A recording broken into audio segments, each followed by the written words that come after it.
Melanjutkan video sebelumnya yang membahas tentang unboxing, desain, dan user interface dari New Andromax C2, kali ini Obat Gaptek akan coba mengulas sektor kamera, performa hardware, hingga multimedia dari HP entry levelnya SmartFriend ini. Assalamualaikum guys, dengan Niko dari lokasi Resort Sumber Alam, Garut, Jawa Barat. Ini dia paparannya.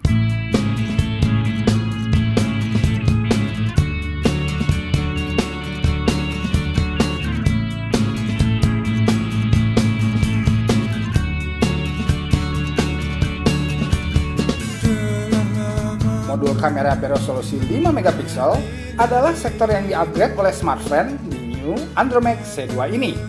Dari yang tadinya hanya bersensor 3 megapiksel di Andromax C2 yang nggak new. Dan upaya upgrade ini ternyata membuahkan hasil yang oke. Tapi dengan syarat dan ketentuan berlaku loh. Maksudnya? Jadi gini, hasil tangkapan kameranya bisa bagus asalkan 1. Pencahayaan harus melimpah, baik outdoor maupun indoor. Buat indoor, pengoptimalan lampu flash akan sangat membantu. 2. Pada saat kita mengambil gambar, usahakan tangan kita tidak goyang. 3. Selain tangan kita yang nggak goyang, usahakan objek yang mau kita foto juga nggak goyang. Jadi kayaknya agak sulit deh buat moto anak-anak yang hyperaktif atau perlombaan balap karung misalnya. Lanjut yang keempat, kameranya masih fix fokus dan belum autofocus. Jadi, baik objek maupun backgroundnya akan terlihat sama ketajamannya. So, jangan harap bisa ambil gambar dengan efek bokeh ya guys.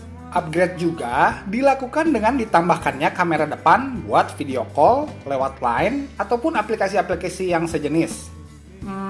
Kalau buat selfie, bisa sih, tapi ya gitu deh. Mendingan kalau mau selfie gini aja guys.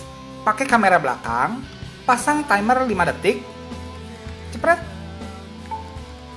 Lebih oke kan? Jadi kamera di New Andromax C2 masuk kategori lumayan. Mengingat harganya yang 600 ribuan aja, pastinya kita tidak bisa berharap terlalu banyak buat sektor ini. Yang walaupun kameranya dapat tampil bagus untuk mengambil gambar dengan objek diam dengan pencahayaan yang baik seperti pemandangan atau foto pose dengan teman-teman misalnya, namun kurang bisa diandalkan untuk mengambil gambar dengan objek yang bergerak dinamis. Lanjut ke kinerja hardware.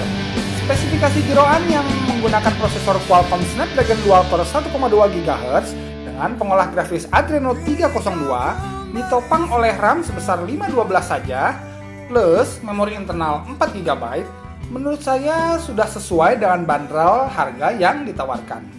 Skor AnTuTu versi 5.6 di angka 13.605, sedangkan kuadran standar memberi skor 5.301. Kinerja umum seperti menjelajahi user interface, browsing, berjejaring sosial dapat dilakukan dengan lancar.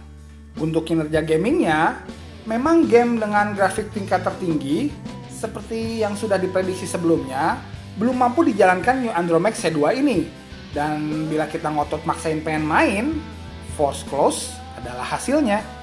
Namun game-game dengan grafik 3D kelas menengah dan di bawahnya seperti Minon Rush, Revolt 2 hingga iFighter 2 dapat dijalankan dengan tingkat frame rate yang aman. Kapasitas baterai yang dipatok di 1500 mAh dirasakan cukuplah untuk menemani aktivitas kita sampai sore dengan pemakaian 2 kartu on, chatting, sosmed, browsing, dan YouTubing dikit lah. Walau kalau dipakai main game lumayan lama, kayaknya bakal minta dicas lagi kalau mau hidup sampai sore deh. Dan satu lagi, di video sebelumnya saya janji mau ngetes kecepatan pengisian daya chargernya. Dan hasilnya, walaupun sudah disupport dengan teknologi Qualcomm Quick Charge versi 1.0, namun karena besaran output chargernya tergolong kecil, yaitu 680 mAh saja, jadi pengisian dayanya tergolong lambat loh guys. Tapi, pas saya coba ngecas pakai charger bawaan LG G3, nah, baru terasa cepet banget ngisinya.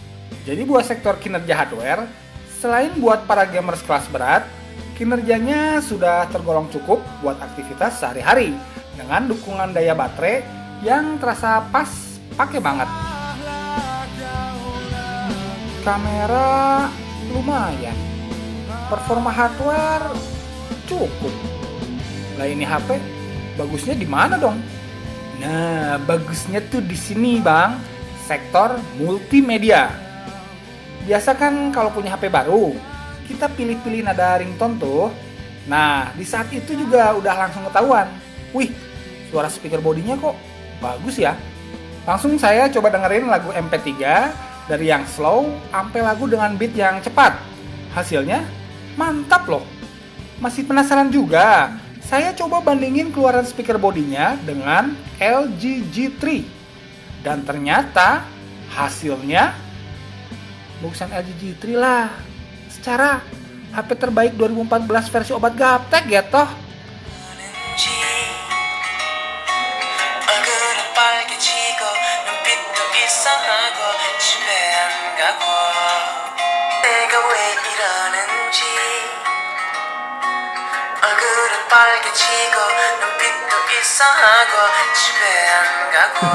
Nafsu amat ngebandinginnya. Tapi nggak puas sampai di situ. Saya coba lagi bandingin keluaran speaker bodinya dengan LG G3 yang sekarang pakai stylus dan Galaxy Grand Prime. Dan hasilnya, walaupun tipis, tapi keluaran speaker body di New Andromax C2 yang harganya 600 ribuan aja bisa lebih unggul dari kedua HP menengah yang harganya di atas 2 juta tersebut. Wow!